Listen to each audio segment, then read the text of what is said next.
My word, there has been a meltdown over USAID funding being cut, USAID. Every rent-seeking lefty is up in arms. Here is Jamie Raskin railing against Elon Musk.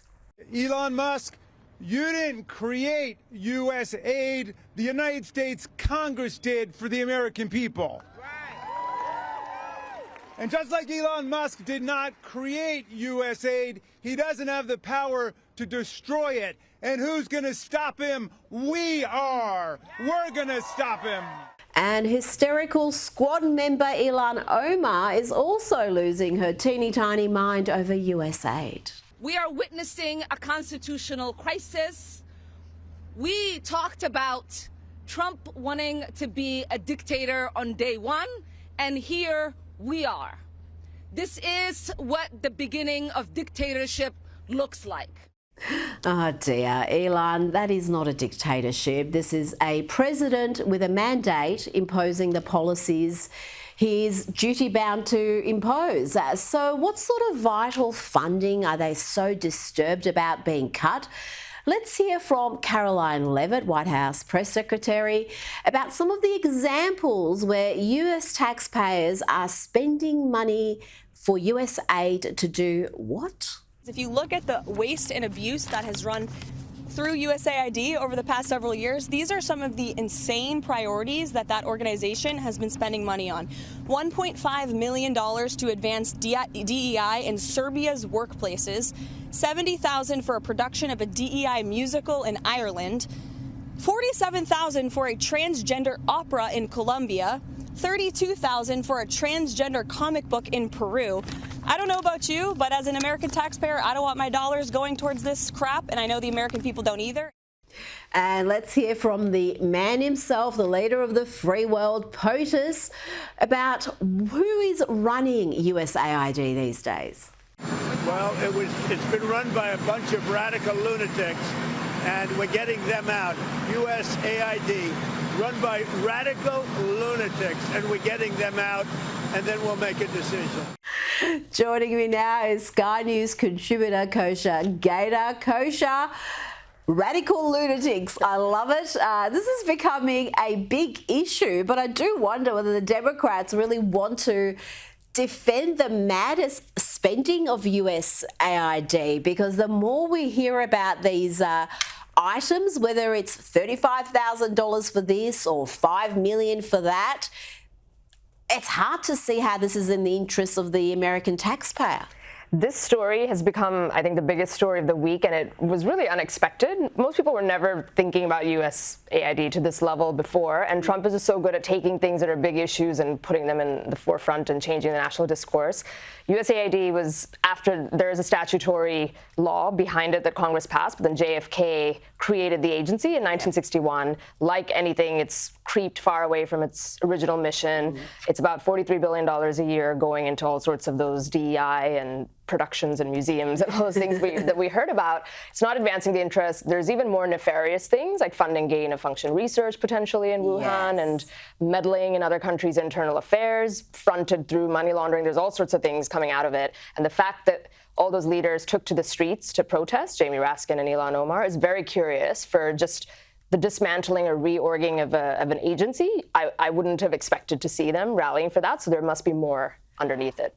And you've just got to wonder about the political judgment of the Democrats right now. Sure, they're in the wilderness, but you've got to start the rebuild, and you've got to start it straight away. And clutching to these sorts of issues seems ill-advised. Now, the New York Post is reporting that USAID workers received an email Monday telling them to stay out of the agency's DC headquarters as Elon Musk and the White House moved to shut it down and reorganise it under the State Department. So that is an important point to consider, that it may not be gone and buried forever. It is being reimagined, perhaps in the vision that they originally had, which was to advance US interests.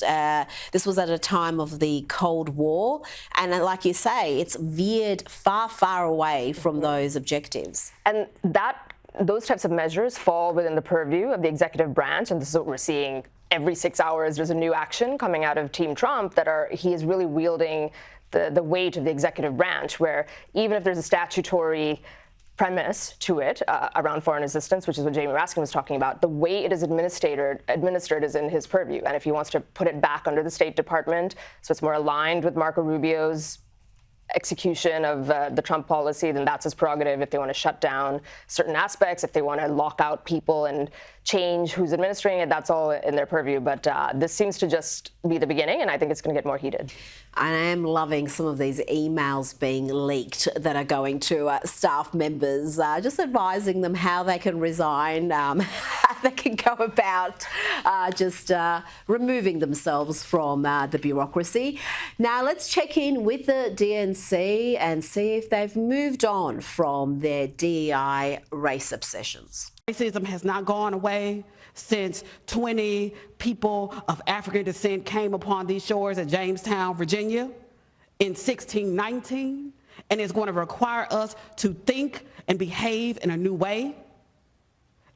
It is systemic, it is structural when it comes to addressing diversity, equity, inclusion, access, and belonging. Kosha, they just do not learn. They seem to be incapable of moving away from their identity politics obsessions, talking about systematic racism, 1619. Have they just failed to see where the American people are now, that they don't want these racial division forced down their throat? Mm-hmm. That lot certainly seems to lack the political judgment that you just mentioned. They're out in the wilderness, and they keep going back to 1619 and DEI and all these buzzwords that the other side is at rapid speed completely dismantling. They didn't talk at all about immigration and inflation, where the majority of the public, 55% of the public wants. There's actually a level of unification around these issues that didn't exist even 5 years ago. Yeah. That is where they should be going, and come up with maybe some policy substantive differences to things that are controversial, like tariffs or something else. That would have been better than singing the DEI song sheet. But it just seems to be such a potent strain in the party that for some reason, even if they know, and there are talented people in the party, they just can't seem to excise it. Now, let's have a bit of fun. I did a whole bit about the Grammys and lefties losing it, but the enduring chat from the Grammys appears to be around Beyonce's country music win. That's caused a bit of a furore, as well as Kanye West and his Australian wife, Bianca Censori. What do you make of that display? There is so much chatter about whether she's being victimised, is she being used and objectified by Kanye West. People are saying she needs to be committed, because no sane person would be humiliating themselves on a regular basis like this. She certainly doesn't seem to be happy about whatever is happening. What's your take on this? Because when you talk about the culture, this is an issue that has really gained traction this week. It's hard to know, and you're right, she did look rather uncomfortable on that. So it's a spectrum of possibilities, because who knows what happened behind the scenes there. Is it that there's some sort of power dynamic in that relationship and she was in some way pressured or coaxed into doing a publicity stunt? Did it maybe come from her own volition? Did she do it in that way because you know that you're going to generate headlines around the world? We're talking about it right now, and that mantra, no such thing as bad publicity. Is it a sign of just shock and awe that you just want to do something to really start some kind of conversation? Who knows where it stands on that, but it is a degeneracy and just a sign of the culture not being where it needs to be. I think the word there is degeneracy. There is. This is supposed to be the Grammys. It's supposed to be a prestigious night where you celebrate the best in the music industry, and you have full frontal nudity. So, and it's kids who are really interested in the Grammys. I don't know too many adults who are just hanging on to see who wins Album of the Year, but it's the young kids, and they're the ones who are seeing that. So it really does question, where is the culture at when it comes to Hollywood, the music industry, the celebrity class. Now let's move back to politics. Joe Biden may be making a move to Hollywood, signing on with a new agent. New York Post is reporting that Biden has made his first known move to monetize his post-presidency. He's going to be represented by Creative Artists Agency, quite a big player. And the talent agency comes as insiders speculate on how the Biden family is now going to be making money. We know they reaped millions of dollars from foreign deals and some dubious Ivy League arrangements. This is an interesting signing. I can't imagine what he would want to be. Is he going to do some sort of a project with Netflix? Is he going to be an artist? Why would he sign with him? And Hunter Biden has some experience in that realm, as we know. It is odd because on the face of it, it's so absurd. Yeah.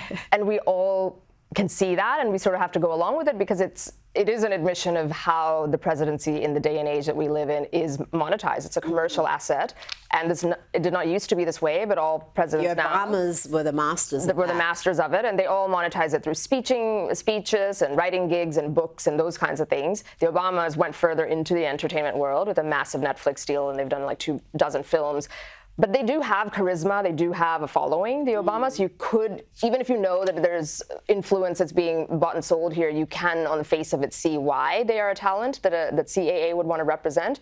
With Biden, just his age, not glamorous, not charismatic, it's just hard to see him. Not coherent. And not coherent. The man's not cognitively sound. Yes. That's the biggest. How is he, or who is going to be representing him here? So it's clear that it's so obvious that it's not about the content he's going to be putting out, but it's about the influence that he still has, and that's what they're going to buy. He's still the product. We said all along when we came to Hunter Biden and his dubious business dealings, Biden was the product, and he still seems to be the product.